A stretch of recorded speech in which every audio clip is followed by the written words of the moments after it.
Hi, this is Lakshmi Prasad from PySpiders Rajajinagar. I'm working as a trainer here. So one of our students got placed.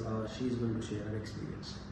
I'm Hernandez. I had completed my BCA degree from Darshan College, and I had joined PySpiders in the year of 2024 March month. So I had taken Python full stack development training. Python was taken by Keshav sir, and SQL by Dhanraj sir, and web technology by Shankar sir, Django by Alex sir.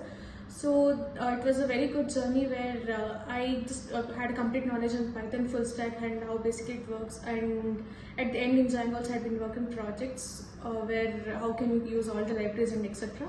So additionally I did my data analysis and Power BI course, which was taken by Vijay sir. So where I got even more gain knowledge based on all analysis and etc., which helped me a lot in that. And so which are all the activities input to crack interview? So most was my presentation, so which gave me a confidence where I can talk based on the subject and communication basis.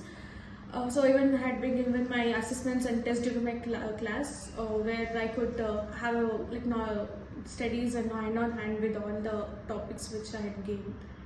Okay, congratulations. Thank you. Thank you.